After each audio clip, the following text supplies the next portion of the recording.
Hindu civilization consisted of 10,000 Hindu traditions, or sampradayas, that existed in 56 Hindu nations, 200 Hindu kingdoms, 1,700 Hindu provinces that covered more than 6 million kilometers square of Asia. The Supreme Pontiff of Hinduism, SPH, Bhagavan Sri Nithyananda Paramashivoham, is the reviver of KAILASA, this ancient, enlightened Hindu civilizational nation.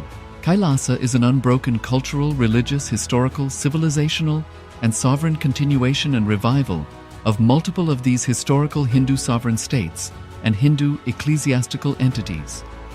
The unbroken continuity of these ancient Hindu nations through KAILASA results in the legal recognition of KAILASA as per the international customary law, particularly the doctrine of continuity.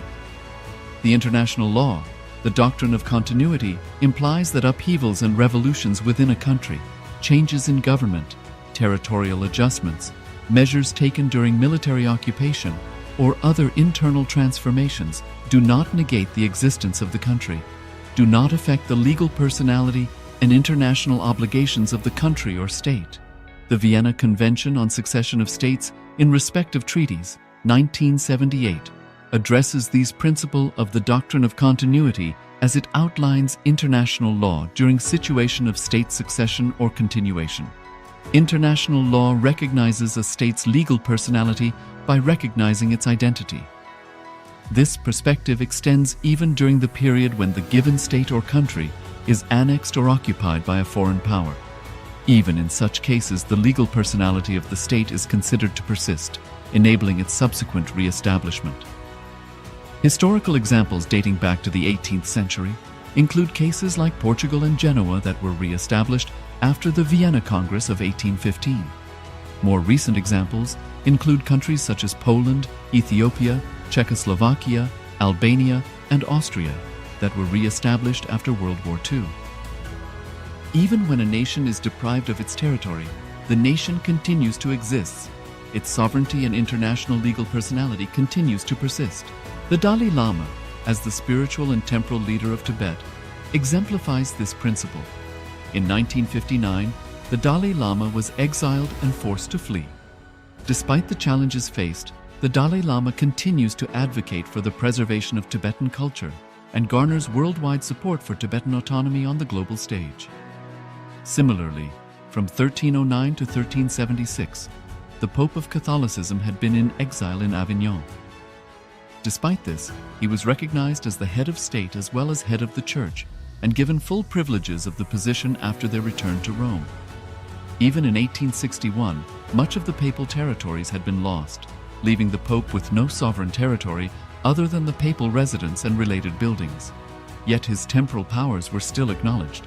He was recognized as a head of state, and later, the Lateran Treaty of 1929 formally re-established papal sovereignty over the Vatican City.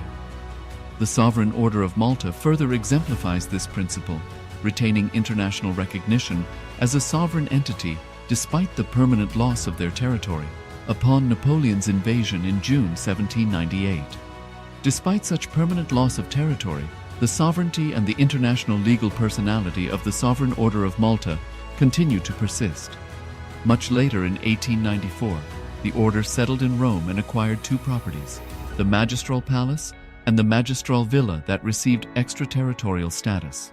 Today, the order maintains diplomatic relations with 112 countries, issues its own diplomatic passports, currency, stamps, and vehicle registration plates, and has been granted observer status in the United Nations. All these examples of state re-establishment illustrate the principle of continuity of states, as per international law, that a state's legal personality persists over time. A nation continues to exist even after a complete loss of territory. A far more striking example is of the oceanic countries, which are under the threat of their entire nation being drowned and submerged due to rising sea levels owing to global warming. In response to such existential threat of climate change, Pacific Island nations, including Tuvalu, have enacted constitutional amendments and made international declarations affirming that their nation and their sovereign rights will continue to persist, despite their entire territory being lost to the sea. This proactive stance is highlighted in the Constitution of Tuvalu Act 2023 and the Pacific Islands Forum Declaration of 2021. The Supreme Pontiff of Hinduism, Bhagavan Sri Nithyananda Paramashivoham, through the line of succession is the present 203rd Emperor of the Hindu sovereign kingdom of Surangi Samrajya. He was crowned on the 31st of December 2004 at the age of 26. Thus, by very same principles of the doctrine of continuity, through which the international legal personality of Portugal, Genoa, Poland, Ethiopia, Czechoslovakia, Albania, Austria, Vatican, Tibet, Sovereign Order of Malta, and several other nations has been recognized despite having undergone a period of exile, annexation, occupation by a foreign power, or despite loss of territory. The SPH Nithyananda Paramashivoham, through well-established legal and historical facts about the Hindu sovereign state of the Surangi Samrajyam, derives all sovereign rights and power. Nithyanandam Paramasukadam Kevalam Dhyanamurtim Dvandvatitam Gaganasarisham Tattvamasya Dilaksham Ekam Nityam Vimalamachalam Sarvati Sakshibhutam Bhavatitam Trigunarahitam Satgurum Tam Namami. It's Nithyananda, all of you. Nithyananda, everyone. So we just had the powerful revelations by Swamiji, especially what Swamiji was talking about the AI, how AI is going to take over the world. So engage everything in your life, whatever you do, implement AI. And those who felt even initially the internet was introduced, they didn't actually actively took part in the internet, they are feeling left out or lagged behind. So as the AI revolution is going on, jump into it and make it a part of you. And even for consciously, AI can support you to grow consciously. So with this powerful revelation, now we'll be jumping into the power manifestation session. So again, in this round, we'll be having the power of third eye, seeing picture blindfolded. So let's get ready to enter into the power manifestation. Yes, requesting everyone, first of all, requesting everyone to please switch on your cameras. So switch on the cameras and be available in the camera frame.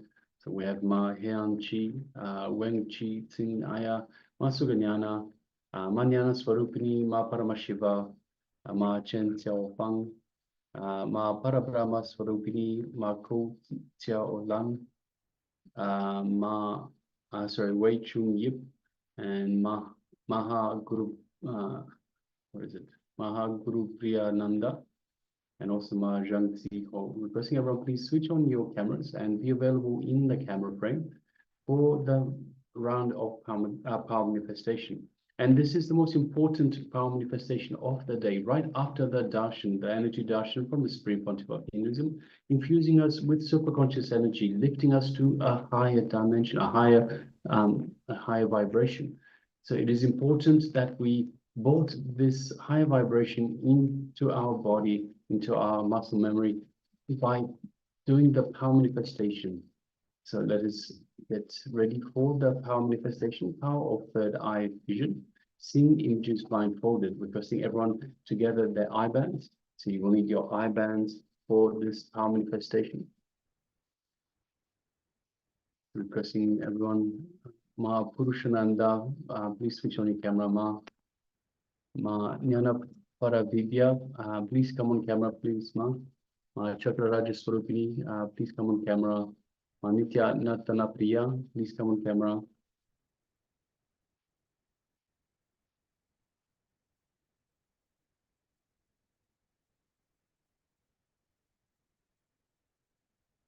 Let us get ready with the blindfold.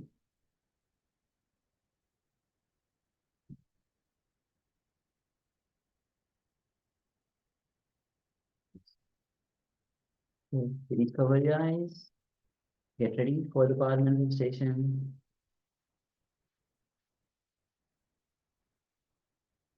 So let's sit comfortably with the head, neck, and spine in a straight line. Let us bring our awareness to our inner space, our Ananda Ganda, which is just below the heart center.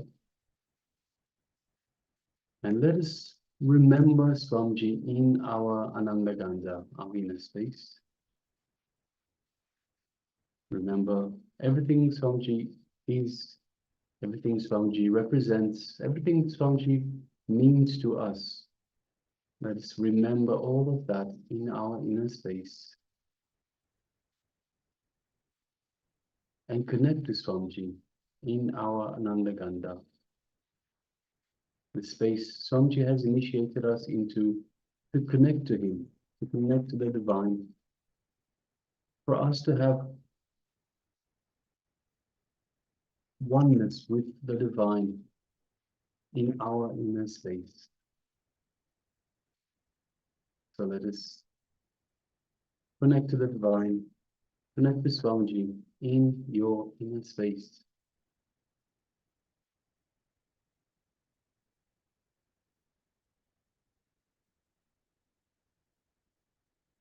Just take a moment to feel that space of oneness with Swamiji.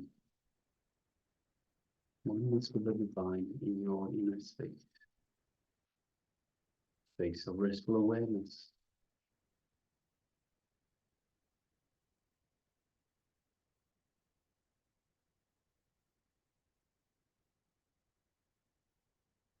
Now let us move our awareness, shift our awareness just gently to the third eye, in between the eyebrows, to our Anya chakra. Let us visualize Swamiji in our Anya chakra, our third eye. Gently, just gently, let us gaze through the third eye, keeping the two physical eyes closed. Let us look through the third eye into Swamiji's third eye.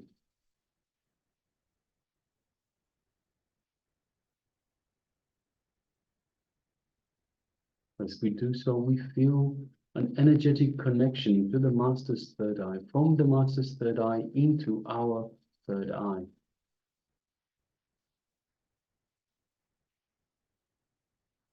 A light buzzing sensation, a light build-up of energy in our third eye, as the Master is awakening and energizing our third eye.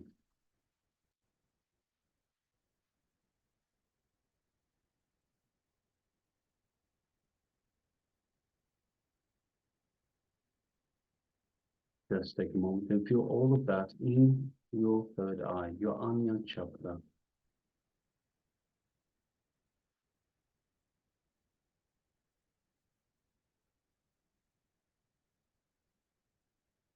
Now let us start chanting the Mahavakya, the cosmic code word Swamiji has given us to connect to him further. Let's begin. Om Nithyananda Paramashivoham. Om Nithyananda Paramashivoham. Om Nithyananda Paramashivoham. Continue chanting the Mahavakya throughout this power manifestation. And from this space of oneness with Swamiji, keeping your awareness squarely in your third eye, let us now start manifesting this power of third eye vision, seeing images blindfolded. The image is now being displayed for you. Let us begin.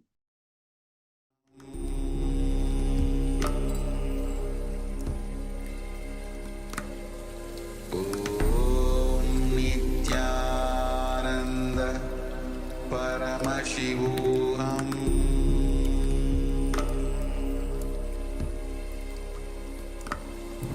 Om Nithyananda Paramashivoham.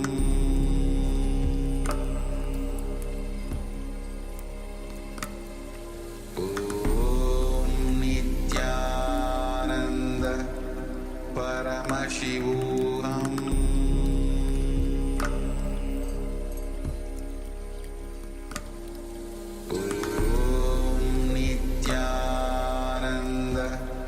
Paramashivoham.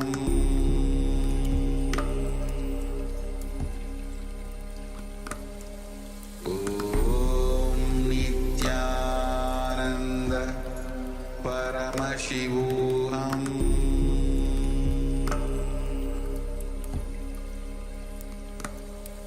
Om